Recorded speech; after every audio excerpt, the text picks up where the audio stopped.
And hello everybody, welcome back to the channel guys, hope you're all well. Before we do get into today's video, as always, please do smash that like button and subscribe to the channel for daily Liverpool content. Guys, in today's video, as always, we are here to bring you up to date with all the latest Liverpool news from the last 24 hours. That includes a massive Liverpool transfer twist as a deal agreed. We'll be discussing that, of course, in detail, but as always, let's go through the international roundup. Whilst the Euros were taking place yesterday, of course, Italy did go out of the competition after they lost to Switzerland. Obviously, we don't have a contingency from Liverpool in those ranks. However, Liverpool linked Calafiori was suspended for the game, and then of course we did have Shaqiri, who used to play for Liverpool, but he wasn't playing. But yes, Switzerland go through and will play the winner of England and Slovakia. And then, of course, Germany went through as they beat Denmark 2-0. In terms of our sort of contingency and who's going to be playing today for the Euros, of course, Trent Alexander-Arnold's England could, and Mr. Gomez's England are playing today, but we're not expecting both of those to start. However, across the world, ladies and gentlemen, Alexis McAllister was the latest Liverpool player to reach the knockout stages of an international tournament, with Argentina now qualifying for the quarter-finals as group winners. The Reds have 7 representatives in the Euro knockout stages and have a further 2 in Copa America after McAllister joined Luis Diaz in the final 8 of the competition.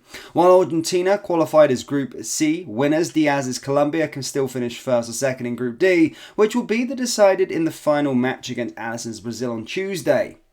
McAllister watched on from the bench as his side secured their top spot in a 2-0 win over Peru, a rare break for the midfielder after 3 successive international starts this summer. The 25-year-old played the third most minutes of any Liverpool player in 2023-2024, and with his international commitments on top of that, it's being a taxing year. And with business end of the Copa America now ahead of him, it was welcome to see Lionel Scaloni leave McAllister on the substitute bench for the entirety of the match. He did the same with Lionel Messi, Julian Alvarez, Rodrigo de Paul, Molino and Lisandro Martinez as he ensures his side is as fresh as possible for their quarter-final tie. Argentina will meet the side that finishes second in Group B, currently Ecuador, but that could change in the final round of group games, with only 1 goal difference placing them ahead of Mexico. The match will be played on Thursday evening in the United States, early Friday morning for those in the UK, and means McAllister will be expected to miss at least the Reds' first pre-season match. With players that get up to 3 weeks off after their international commitments, even an exit in the first round of the knockouts would still see the number 10 report back around July 27th, the day Liverpool meet Real Betis in Pittsburgh. With Argentina the favourites to win the Copa America, it's more likely that McAllister only reports back in early August. So that's an update with regards to them. Good to hear with McAllister. Always good to see the Liverpool players doing well for their countries. And as stated, that's really, really cool to see. Now, yesterday, a bit of transfer news. Now, much of the transfer window, we've been pretty starved of sort of activity. However, we got wind of the Anthony Gordon situation yesterday as reports came out with regards to that situation. Basically, to keep you up to date with the story, it was basically that Liverpool were offered Anthony Gordon by Newcastle as they are, looking to try and balance the books due to PSR by the end of the month, which is of course today at midnight. And Liverpool were offered the chance to sign Anthony Gordon. However, Liverpool rejected the chance to sign Anthony Gordon due to the deal, not being worth Liverpool's while, and Newcastle wanted Jarell Quansah. Fabrizio Romano provided an update not too long after and sort of stated that that it was crucial hours ahead. However, we are starting to get a feeling now that that deal is completely dead in the water after Newcastle agreed a deal in a huge twist. Yes, Newcastle today, of course, have booked a medical for their goalkeeper who's coming in to complete a move from Nottingham Forest, and Elliot Anderson now will move to Nottingham Forest in a £35 million transfer, and Yakuba Minter has now agreed a deal with Brighton, which now sees them with 2 deals done, which would then see the PSR sort of thing, I think, balanced for now and for the time being.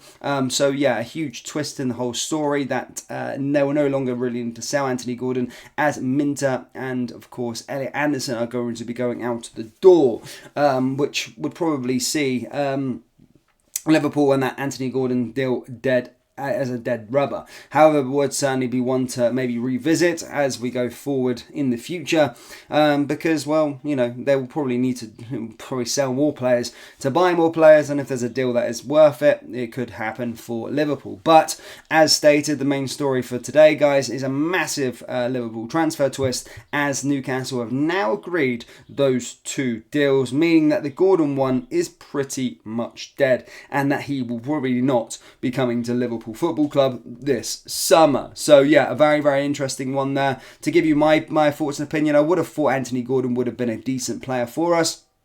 However, of course, the price has to be right, and as people keep pointing out time and time again, you know, attacking players, wide players aren't really our priority, unless we obviously lose Luis Diaz, which has been reported that we potentially could. Whether we will lose sort of Mo Salah, which potentially we could, then we'll go for wide players. But we need a defence, we need a bit more in the midfield. That's our sort of priority in this summer transfer window. Now, finally, guys, after less than 6 months, Marcelo Puga has seen his loan spell cut short after a rocky time in Ireland that ended with just 7 appearances. Yes, the 21-year-old sealed a move to St. Patrick's Athletic in January, a club that allowed fellow Reds goalkeeper Jaros to excel in 2021. But whereas Jaros would lift a piece of silverware for them, Puga struggled to find form and confidence, and after 1 or 2 many errors, his chances to improve on the pitch become non-existent. On Friday, St. Pat's new boss, Stephen Kenny, confirmed the young goalkeeper's loan deal had been terminated early, saying, "We say goodbye to Marcelo, a great guy, and he had a great career ahead of him, I think." The Brazilian was expected to be with the Irish club until November. Their season runs from February to November, but he returns to Liverpool after less than 6 months. Puga did start St. Pat's for first 4 games of the season, but an error-riddled outing in a 3-1 loss to Waterford was the beginning of the end. He would feature just 1 more in a cup match.